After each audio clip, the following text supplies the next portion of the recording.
आप जहां भी चाहें इन्वेस्ट करें, लेकिन अगर आप इन 11 नियमों का पालन करेंगे तो फिर आप गलत इन्वेस्टमेंट करने से बच सकते हैं। और उससे भी बड़ी बात, आपकी इन्वेस्टमेंट आपका पीस ऑफ माइंड, आपकी रातों की चैन नहीं लूटेगी।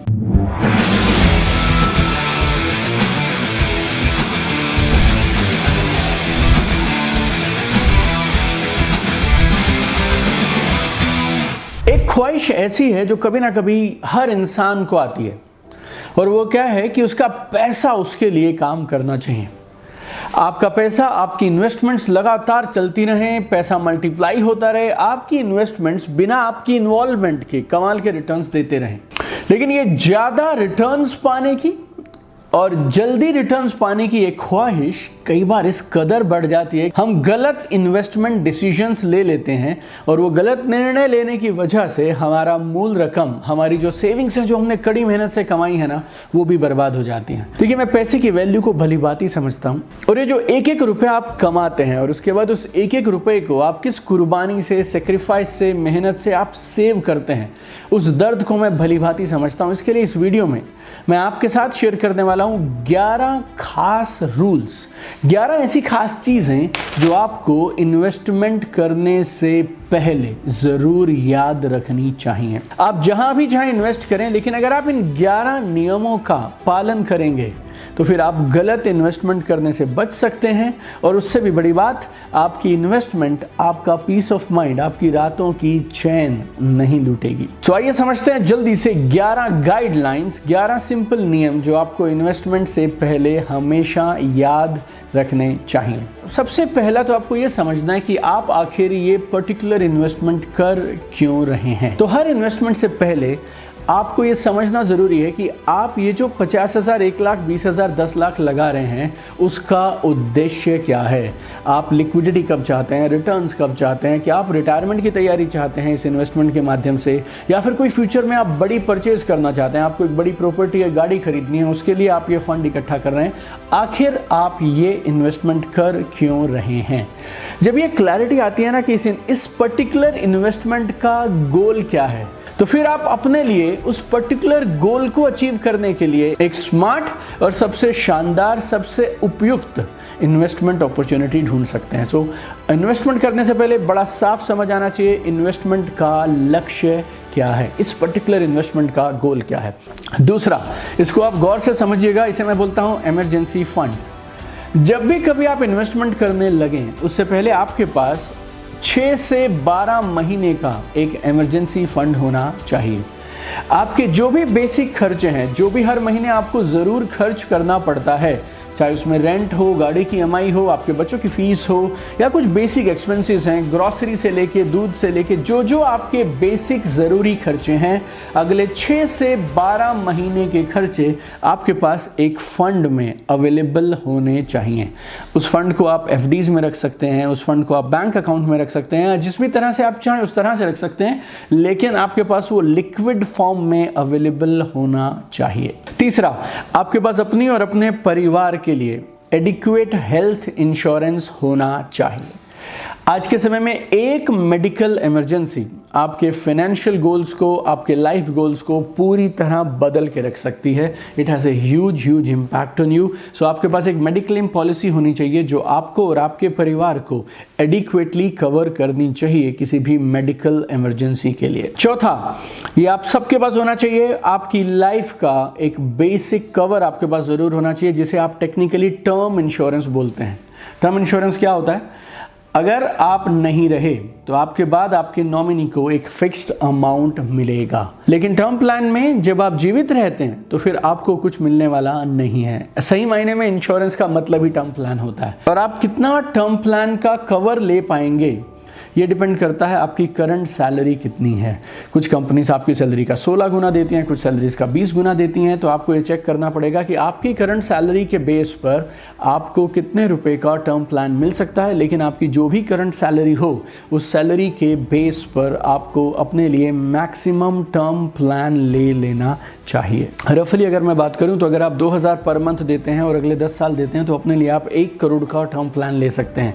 लेकिन फिर भी ये डिपेंड करता है अलग अलग कंपनी कंपनीज पे, प्लान के वेरियस डिटेल्स पे और आपकी एज कितनी है उस पर, तो आप चेक करिएगा। लेकिन आपको ये 3 चीज़ें ज़रूर इंश्योर करनी है, emergency fund, health insurance, mediclaim जिसे बोलते हैं, और तीसरा है टर्म प्लान। ये तीनों कवर करने के बाद ही आपको इन्वेस्टमेंट के लिए आगे जाना चाहिए। और इस वीडियो में मैं आपके साथ शेयर करूंगा 11 चीज़ें जो आपको इन्वेस्टमेंट से पहले करनी चाहिए। 4 मैं कर चुका हूं। इससे पहले कि मैं बाकी बताऊं, आपको याद करा दूं आपको, अगर आप सच में YouTube पर अपनी लाइफ, अपने बिजनेस, अपने करियर को आगे बढ़ाने के लिए आते हैं, अगर आप ज़िंदगी में तेज़ी से आगे बढ़ना चाहते हैं, इसलिए आप YouTube के वीडियोस देखते हैं, तो फिर अगर आपने अब तक हमारा चैनल दीपक बजाज सब्सक्राइब नहीं किया, then you must do it right now. पिछले 4 सालों से हम लोग कंसिस्टेंटली वीक आफ्टर वीक आपके लिए कमाल की इन्फॉर्मेशन वीडियोस की फॉर्म में हमारे चैनल पे डालते हैं। अगर आपने अब तक सब्सक्राइब नहीं किया, आपके दोस्तों और फैमिली ने नहीं किया, then you must do it right now. 5वीं चीज़, जब भी आप इन्वेस्टमेंट करें ज़रूर ध्यान रखिए, educate your self about investment and taxes. Her investment के 3-4 पहलू हैं। 1 is liquidity, second is returns, third is risk involved. आपको इन तीनों को समझना चाहिए इन्वेस्टमेंट करने से पहले। और उसके साथ साथ हर एक इन्वेस्टमेंट की टैक्स इम्प्लीकेशंस होती हैं कि जब आपको वापस पैसा मिलेगा बढ़कर, टैक्स की इम्पॉर्टेंस और टैक्स कितना भारी हो सकता है ये शायद आप आज ना कैलकुलेट कर पाएं, लेकिन जब आपको रिटर्न मिलेगी तो आपको ये पे करना पड़ेगा।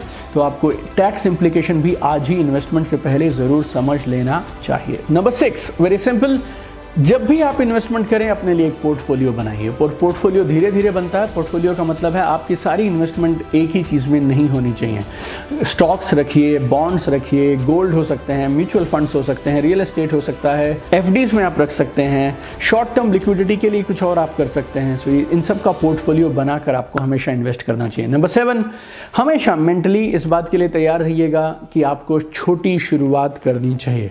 जब आप शुरुआत उतने ही अमाउंट से करते हैं जितना आप मैनेज कर सकते हैं, तो फिर आपका पीस ऑफ माइंड बना रहेगा। प्लस तो जब आप छोटे से शुरू करते हैं तो फिर गलती का आकार छोटा होता है जिसे आप सह सकते हैं। नंबर 8, हमेशा जब आप रिटर्न देखें, रिस्क को भी साथ में देखकर चलिएगा। हर इन्वेस्टमेंट में अलग अलग तरह के रिस्क इन्वॉल्व होते हैं, उसको आप चेक किए बिना इन्वेस्टमेंट मत करिए।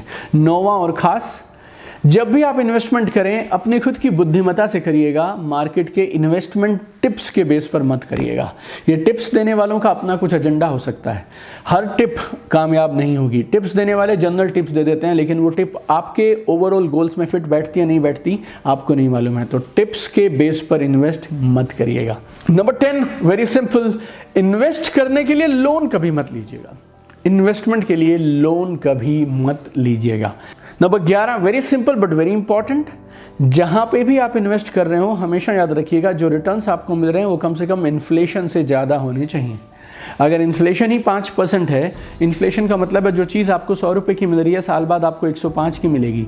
और जहां आप इन्वेस्ट कर रहे हैं वहां अगर आपको 4% का रिटर्न मिल रहा है तो फिर आपको इन्फ्लेशन है 5%, रिटर्न मिली 4%। ऐसी जगह से इन्वेस्ट करने से बेटर है आप पैसा अपने पास रख लें। तो ये थी मेरी तरफ से वो 11 नियम या गाइडलाइंस जो आपको ध्यान रखनी चाहिए कभी भी इन्वेस्टमेंट करने से पहले। आप मुझे कॉमेंट करके ज़रूर बताइएगा इन 11 में से सबसे शानदार आपको कौन सी लगी, जिसको आप आज के बाद ज़रूर ध्यान रखेंगे।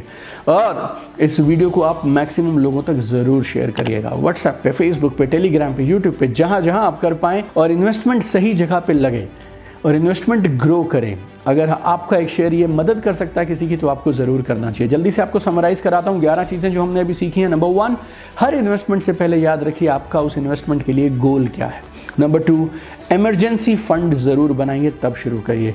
नंबर 3, आपके पास एडिक्वेट मेडिक्लेम होना चाहिए अपने लिए और फैमिली के लिए। नंबर 4, टर्म प्लान आपके पास पहले ज़रूर हो, वो भी इनफ कवरेज, तब आप इन्वेस्टमेंट शुरू करें। 5वां, इन्वेस्टमेंट और टैक्सेस के बारे में पूरी जानकारी लेने के बाद ही इन्वेस्ट करें। 6ठा, डाइवर्सिफाई करिए और एक पोर्टफोलियो बनाइए। 7वां, जब आप शुरू करें तो तैयार रहिएगा छोटे से शुरुआत करें। 8वां, रिस्क के अलग अलग पहलू जो आपकी इन्वेस्टमेंट में इन्वॉल्व हैं उनको ज़रूर समझिएगा। 9वां, इन्वेस्टमेंट टिप्स के बेस पर कभी इन्वेस्ट मत करिए। 10वां, लोन लेकर इन्वेस्ट मत करिए। और 11वां, जहां पर रिटर्न्स इन्फ्लेशन से भी कम है वहां इन्वेस्ट मत करिएगा। I have one dream my friend, I want to see you at the top. और इस तरह के और कमाल के बेहतरीन वीडियोस के लिए सब्सक्राइब करना मत भूलिए हमारा channel Deepak Bajaj. See you.